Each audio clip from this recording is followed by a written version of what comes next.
Side खबरों के लिए सब्सक्राइब करें फ्लेम मीडिया और उसके बाद बेल आइकन को प्रेस करें ताकि सबसे पहले आपको मिले एक्सक्लूसिव खबरें।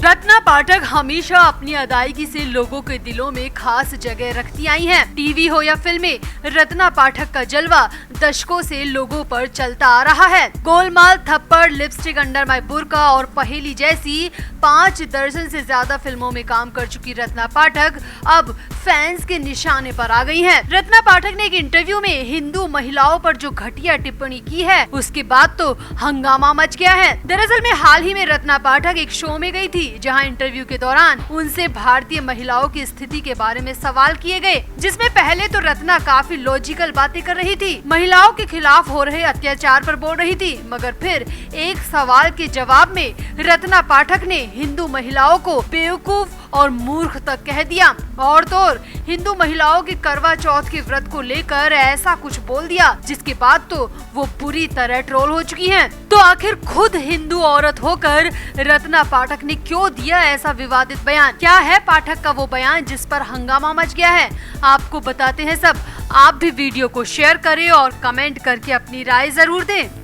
तो ये तो सभी जानते हैं कि रत्ना पाठक शाह एक एक्ट्रेस होने के साथ ही अभिनेता नसीरुद्दीन शाह की पत्नी है और उनके पति और बॉलीवुड एक्टर नसीरुद्दीन शाह हमेशा ही अपने बयानों को लेकर किसी न किसी विवाद में फंसते रहते हैं और अब उसी लिस्ट में उनकी पत्नी रत्ना पाठक शाह का नाम भी जुड़ गया है। रत्ना पाठक ने हाल ही में दिए इंटरव्यू में कई मुद्दों पर खुलकर अपनी राय रखी और उन्होंने करवा चौथ व्रत को अंधविश्वास और रूढ़िवादी बता दिया। यहाँ तक कि रत्ना पाठक ने जो महिलाएं व्रत रखती हैं उन महिलाओं को पागल तक कह दिया। रत्ना पाठक ने साफ साफ कहा कि जो पढ़ी लिखी महिलाएं करवा चौथ जैसा व्रत रखती हैं, उपवास करती है, वो महिलाएं रूढ़िवादी हैं, अंधविश्वासी हैं और पागल हैं। अब उनके इसी बयान पर सोशल मीडिया पर लोग बुरी तरह भड़क चुके हैं।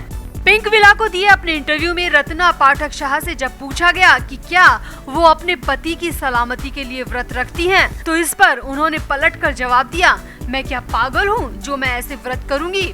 अपनी बात को आगे बढ़ाते हुए रत्ना पाठक ने कहा, ये आश्चर्य है कि पढ़ी लिखी महिलाएं भी पति की लंबी उम्र के लिए करवा चौथ जैसा व्रत रखती हैं। रत्ना ने आगे कहा, मैं ऐसी मूर्ख और पागल महिला नहीं हूँ, मुझे ऐसे ही व्रत रखने होते तो मैं किसी हिंदू से शादी कर लेती, लेकिन मुझे ऐसा पागलपन बर्दाश्त नहीं है। रत्ना की गंदी जुबान यहीं पर नहीं रुकी, आगे बोली, भारत में विधवा होना एक भयानक स्थिति है। महिलाएं सिर्फ इसी डर की वजह से करवा चौथ का व्रत करती हैं। हैरान करने वाली बात यह है कि हम 21वीं सदी में भी इस तरह के व्रत करते हैं। रत्ना पाठक ने कहा, ये सब ढकोसलेबाजी है कि व्रत रखने से पति की उम्र बढ़ जाती है।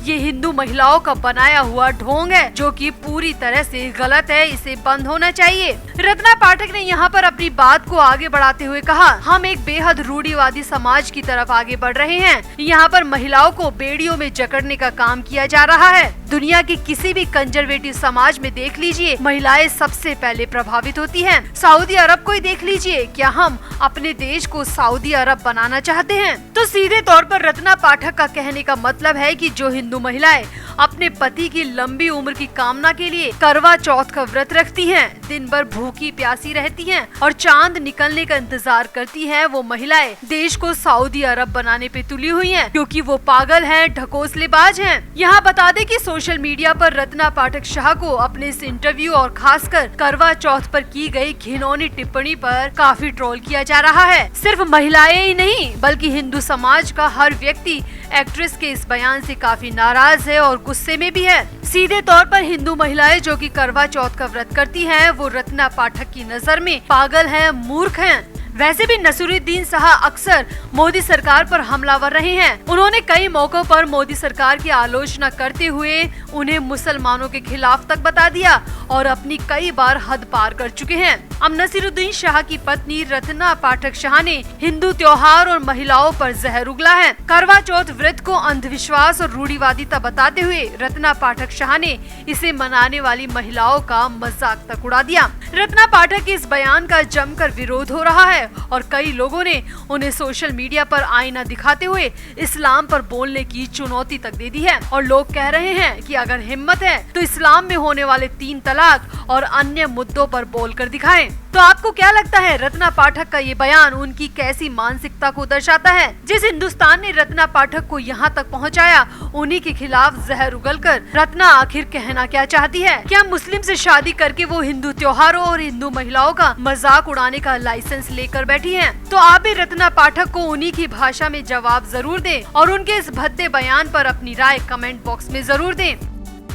तो एक्टर विकी कौशल और कटरीना कैफ को जान से मारने की धमकी देने के मामले में मनविंदर सिंह नाम के शख्स को मुंबई से अरेस्ट किया गया। मनविंदर पर आरोप है कि वो कपल को धमकी दे रहा था और स्टॉक भी कर रहा था। 25 साल के आरोपी मनविंदर को बांद्रा कोर्ट में पेश किया गया और उसे 28 जुलाई यानी कि 2 दिन की पुलिस कस्टडी में भेजा गया है। यहाँ आपको बता दें, विकी कौशल ने अपने मैनेजर के जरिए सांता क्रूज पुलिस स्टेशन में शिकायत दर्ज करवाई थी, जिसके आधार पर आरोपी को पुलिस ने अरेस्ट किया। मगर अब स्ट्रगलिंग एक्टर मनविंदर सिंह के वकील संदीप शेर खाने ने कोर्ट में बड़ा दावा कर सबको चौंका दिया। वकील संदीप का कहना है कि कटरीना विकी ने उनके मुवक्किल पर झूठे आरोप लगाए हैं और उसे गलत तरीके से फंसाया जा रहा है। मनविंदर के वकील संदीप शेर खाने ने कोर्ट में बताया कि मेरे मुवक्किल को बेवजह फंसाया जा रहा है। वकील का कहना है कि मनविंदर उत्तर प्रदेश के गोरखपुर का रहने वाला है और मुंबई फिल्म इंडस्ट्री में अपनी किस्मत आजमाने आया था। वो गोरखपुर के बहुत ही अच्छे और रईस परिवार से ताल्लुक रखता है।